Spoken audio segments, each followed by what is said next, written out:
tantalizing allure of silk stockings that haunt countless men's dreams, the atomic bomb that sent 200,000 Japanese souls to the skies, and a child born with only half a nose, a natural deformity. It's hard to fathom, but they all share a common creator, the same company. This company is one of America's top 10 conglomerates, boasting a history of over 250 years. A century ago, the family's wealth exceeded a staggering $150 billion. Single-handedly, this family doubled the landmass of the United States a century ago, and as the world's leading military-industrial enterprise, filled America's coffers during 2 world wars. Yet, they are also humanity's culprits. Toxic chemicals spewed from their factories worldwide infiltrated everyone's bodies through air and sea, sparing not even the animals on the Qinghai Tibet Plateau. The name of this dynasty? DuPont. In 1799, a man dressed in opulence, with a slightly balding forehead, stood in a ship's cabin, wielding a sword with a furrowed brow. He was the patriarch of the DuPont family, Pierre DuPont. Pierre was once a French noble, associated with luminaries like Adam Smith, the author of The Wealth of Nations, and the French literary giant Voltaire. However, as Napoleon ascended, the old nobility fled for their lives, and Pierre's chosen destination was naturally the United States across the ocean. Having served as a government official and participated in the negotiations for the Paris Treaty, Pierre befriended future U.S. President Jefferson. Naively, he believed that life for his family in America would be smooth sailing. Reality slapped him in the face. Pierre's several entrepreneurial attempts in the U.S. ended in failure. Just when he was losing hope, his son, Eleuthère Irénée DuPont, brought a tidal wave of fortune. Irénée was an expert in gunpowder, entering the French Central Powder Depot at the age of 14 under the tutelage of the father of modern chemistry, Lavoisier. While on a hunting trip, he overheard complaints about jammed rifles due to the poor quality of American gunpowder. So, he proposed to his father to establish a gunpowder factory in the U.S., utilizing his knowledge to prosper. In 1801, Irénée and his brother Victor went to France, purchased state-of-the-art gunpowder production equipment, and founded the first DuPont family gunpowder factory. Their inaugural order came directly from President Jefferson. Pierre astutely sensed that Napoleon's government, struggling with war-induced financial difficulties, would be willing to sell the Louisiana Territory. He promptly advised Jefferson to negotiate the purchase from the French government. Negotiating with Napoleon's government in the spirit of hit the iron while it's hot, Jefferson appointed Pierre as one of the negotiation representatives to deal with Napoleon's government. Surprisingly, it worked. In 1803, France agreed to sell Louisiana to the U.S. for a whopping $15 dard. Back in the U.S., President Jefferson almost grinned from ear to ear. Imagine, this piece of land exceeded 2.14 million square kilometers, almost equal to the entire U.S. at the time. And the French government's asking price? A mere 4 cents per acre. Talk about a windfall. Pierre DuPont, the so-called French trader, became an American hero. With the help of the U.S. government, the DuPont family skyrocketed to become the largest gunpowder company in America within 5 years, quickly securing a monopoly. In 1811, Pierre passed away. His son, Irénée, took the reins, continuing the gunpowder production. In 1834, Irénée also left this world, leading to a brief power struggle within the DuPont family. The rise of competitors threatened the company's monopoly. Fortunately, Henry, a former military man, stepped up to steady the ship, ensuring the family's glory continued into the late 19th century.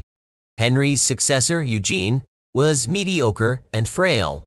During the DuPont family's centennial celebration, Eugene suddenly passed away. At this moment, several old men on the board planned to secretly sell the company to rival Lafayette and Rand for $12 million. However, young Alfred and his brothers Coleman and Pierre strongly opposed. They pooled their resources, buying back their ancestors' legacy from the board. Through a series of reforms, they transformed the company from an old-fashioned workshop model to a laboratory factory one. The trio expanded the business from solely gunpowder production to various fields, such as chemicals and cellulose. The company's capacity and research capabilities took a massive leap. In 1914, the First World War erupted, marking DuPont's first peak. The company secured a staggering 40% of the Allied Powers gunpowder orders, totaling an astounding 21.63 million tons. To fulfill these orders, DuPont opened 5 factories, hired 30,000 employees nationwide, and went into overdrive production. By the time the U.S. decided to join the war in 1917, DuPont's gunpowder capacity was 54 times that of the start of the war. Many media outlets joked that, without DuPont, the Allies couldn't even afford the war. During World War I, DuPont directly profited a whopping $250 million, equivalent to the total profits of the previous century. While the DuPont family enjoyed the thrill of sudden wealth, trouble knocked on their door. They were seen by the media and the public as the unseen hand behind the war's chaos and were dubbed the Butcher Company. To redeem the family's image, DuPont began scaling down its military business and shifted focus to chemical products. In 1935, DuPont's Wallace Carothers invented a groundbreaking synthetic fiber, naming it nylon.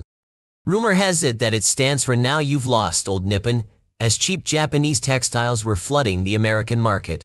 DuPont then crafted a cleverly designed, semi-transparent garment using nylon. To promote this product, the DuPont boss ordered all female employees to wear stockings to work and splurged on the fashion scene. A fashion magazine even proclaimed, "A woman with stockings shouldn't step outside." Thanks to DuPont's massive marketing, nylon stockings quickly became a sensation across Europe and America. In 1939, DuPont was producing 4 million pairs of stockings daily, transforming itself with the help of women's legs. When war broke out at the U.S. government's request, DuPont returned to its old military business. As the German armored forces swept through Europe, DuPont received a confidential agreement from the U.S. government titled the Manhattan Project. At the time, DuPont's leader, Little Pierre, didn't understand what an atomic bomb was, but the U.S. government promised that if the bomb was successful, DuPont would have access to the technology for free. Hence, for a mere $1, Little Pierre accepted the Manhattan Project. DuPont invested heavily, relocating 60,000 technical workers from the east to the west in places like Oak Ridge, constructing secret research centers in the desert. To build the atomic bomb, DuPont practically emptied its coffers. However, in August 1945, when mushroom clouds loomed over Hiroshima and Nagasaki, Little Pierre's expression looked as grim as bankruptcy. This thing was too powerful. The U.S. government wouldn't hand such technology to DuPont. Fortunately, post-war, the U.S. government generously compensated DuPont. Almost all chemical technology and talent within Germany were handed over to DuPont, and all technological patents Germany held in the U.S. were packaged and sent to DuPont. Additionally, the U.S. government allowed them to acquire the Remington Chemical Company and Eastern Dynamite Company, giving DuPont control over 75% of the black powder market and the entire yellow powder market in the U.S. DuPont once again became the largest fireworks supplier in the U.S. Subsequently, the DuPont Group aggressively expanded into industries such as biopharmaceuticals. DuPont Group acquired Conoco Inc. for a record-breaking $8 billion, doubling the group's assets and income. In 1990, DuPont formed a joint pharmaceutical company with Merck, buying out Merck's entire stake 8 years later to dominate the pharmaceutical industry. General Motors, the international agricultural giant Pioneer, Hybrid International, Dow Chemical, and others we're familiar with all, were once part of the DuPont business empire. Just when DuPont's top brass was hell-bent on turning DuPont into America's largest industrial empire, an unexpected scandal emerged, forever altering its illustrious image. In 1980, a female worker on DuPont's assembly line gave birth to a deformed baby. The child had only half a nose, asymmetrical eyes, and a jagged right eye and face, leaving everyone disturbed. Initially brushed off as an accident, more and more female workers began having deformed babies. Many assembly line employees fell victim to strange illnesses, ranging from bladder cancer to leukemia and kidney damage. These once robust middle-aged individuals didn't live past 50 after falling ill. Simultaneously, paranormal events unfolded on nearby farms.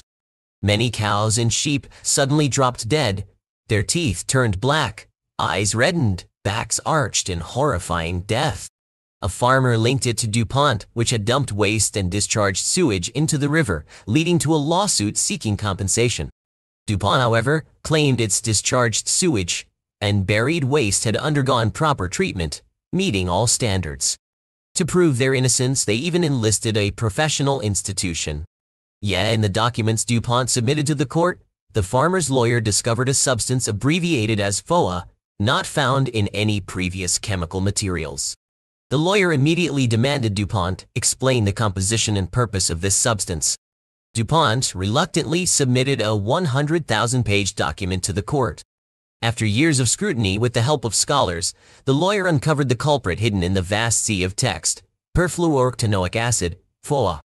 It's a highly toxic chemical that, when entering the human body, obstructs immune cells from recognizing cancer cells, leading to diseases like kidney cancer, testicular cancer, ulcerative colitis, thyroid diseases, preeclampsia, high cholesterol, and more.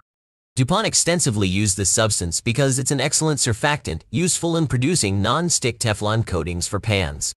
It's worth noting that 3M, DuPont's raw material supplier, had explicitly warned in its product manual that this substance, based on animal experiments, caused embryonic deformities in mice and was highly toxic. Handling this waste either required incineration at temperatures above 1,000 degrees Celsius or extremely complex chemical processes. Clearly, DuPont chose neither. They dumped tons of toxic waste containing FOA into the Ohio River and piled 7,100 tons of FOA-laden sludge directly beside the factory.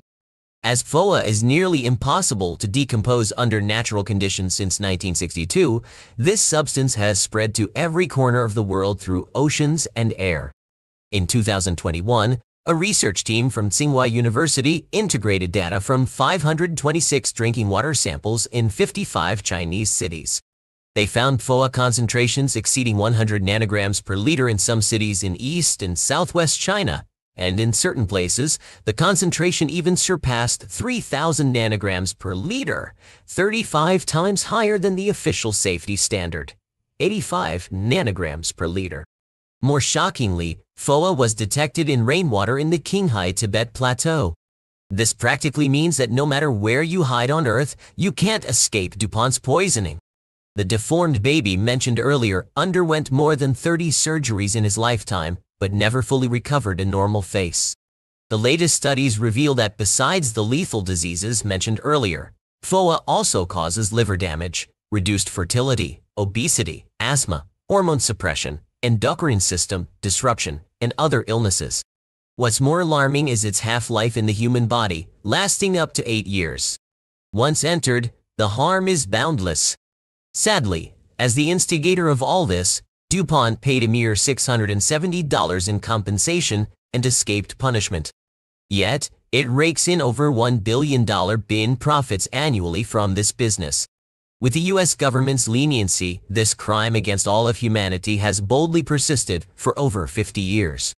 Marx once said, with a 50% profit, a capitalist will risk anything. With 100% profit, they will violate all human laws. With 300% profit, there are no crimes they won't commit, even risking the gallows. This seems fitting for DuPont.